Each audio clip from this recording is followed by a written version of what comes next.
Here we go, a quick look at Montana. My experience at the Wildstrubel UTMB 110K Ultra. Carb loading with pizza and homemade Thai curry. Had the pleasure to see my friend David from Switzerland, co-founder of Keen Wellbeing, finish this epic race. He has an incredible story behind him. So glad that I got to see him. So proud of him too. Huge part of ultra training is organization, so I got to organize my kit and get myself ready for game time. Thank you, On, for the amazing gear.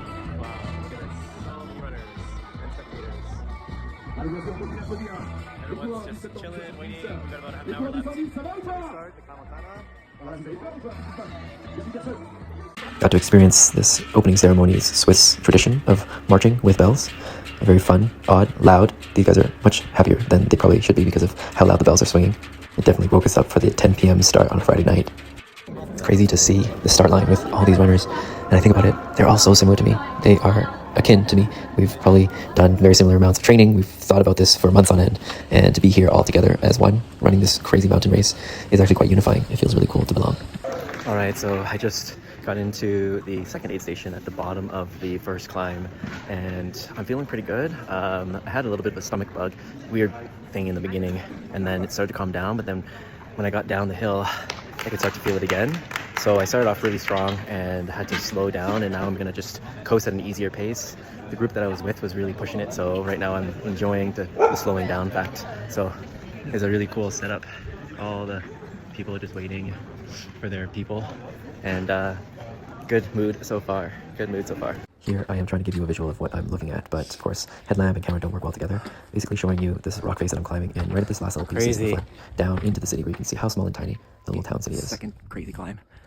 So high. You can see the stars so brightly. Sometimes you get confused with stars and people climbing. The lights look the same as the stars because they're so high up. It's crazy, beautiful. I wish you could see more, but right now it's like 5:30 a.m. Hopefully it'll get light, and you can actually enjoy the scenery. Right now it's just dark. That's why it's so tough.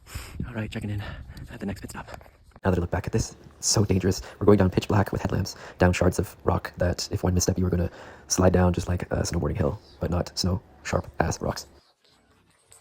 Alright, I am at the rest station. This is the 60-kilometer mark, and it's where everyone gets their drop bag.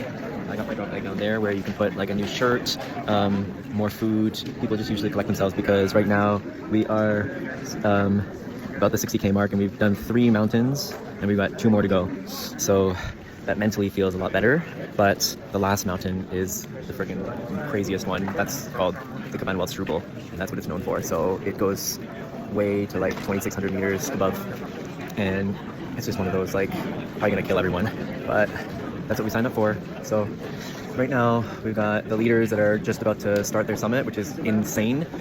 We got top, I think, females starting their second last ascent, and I'm just about to begin that in about 5 minutes. So I'll be in probably the first 144 people. The majority of people are still, I think, in the previous mountain, and there's a bunch of us right now who are resting. So I think I'm doing pretty well. I'm feeling it for sure, but as expected, I'm gonna pace myself so that I can make sure I have enough energy for that massive climb. All right, wish me luck. Jaw-dropping vistas everywhere you go. The light started to break in. Look how beautiful that light shines through. And now, looking at the lit side, it's like a painting. The weird thing is, I was the only one taking videos and photos. Everyone was just focused. I don't know what it is, but I don't know. Just gotta stop and smell the flowers and enjoy the views. That's what it's all about, right? The journey. All right, I am at Lenk, which is about 70 kilometers in. Got 30 more to go. The next push is the beginning of the end. It's towards a 8K. It's the first little climb of the Wildstrubel mountain, and there's an aid station at 8K. So from here till then, there'll hopefully be one final pit stop. But this one here is like really big, so I feel like this one's a good home base, and it's quite organized. So the thing that's crazy right now is that there's tons of 50Kers who just started, and the pace is being pushed a lot. So the last segment was pretty heavy duty, really fast, especially going downhill. Excuse me, it's single track downhill, and you just gotta get out of the way or keep going fast with the flow, people. So all the 50Kers are in this like mad scramble panic energy, which I don't really like, but it also kind of pushes you. So we'll see how everyone does up Wildstrubel. Yeah, it's gonna be a big one. So it's gonna take a little bit more time to rest at my aid stations. It's important so that I don't die out or just get bonk, which is where nutrients can't get in anymore, or just mentally break down. So it's nice to take a break, a strong break. I got a lot of time. I feel like over the next 30K, I mean, I could probably finish that in like 5 hours, 5 to 6 hours, hopefully. Actually, you know what, probably like 6 to 8 hours. Finishing up probably at around 6:30 p.m., which would be really nice. Perfect timing, actually. All right, wish me luck again. Wish me luck. This waterfall was epic. Got to hear the river the entire way through this portion of the race. And I think I started a trend when other runners started to see me take photos and selfies with nature around. Very cool. It's just weird, perplexing that people wouldn't stop and just look at this. Otherwise, you just see them head down, focus on getting through it. You never know what people are going through. All right, team, the last push.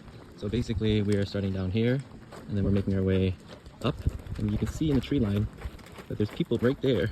They're zigzagging all the way across here until they hit around and then up into the cables. That is the final push. Woo! That is Wildstrubel right there. This is fucking crazy. Beautiful, but crazy hard. Wow. Non-stop. Seems like we're gonna get there, but we never do. There's more. Let's see. Every turn of the corner, you see more people climbing. Oh, there's more. I keep saying to myself, the only way out is through. And that's the only thing you can do in this final climb. One foot in front of the other. So the top is all the way around here, and then up, and up there. Almost there. Look at that gorgeous, shimmering blue lake.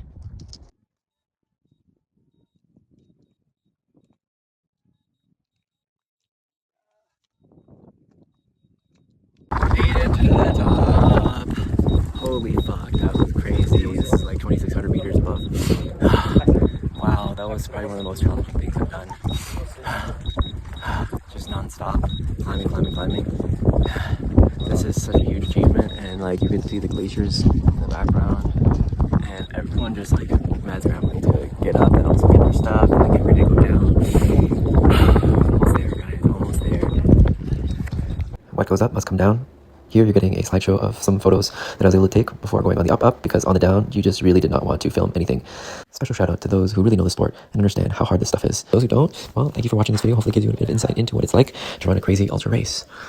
Mad shout out to all my friends and family. Love you all. You're the best. Voilà, et pour le Canada, c'est Julien qui vient d'arriver.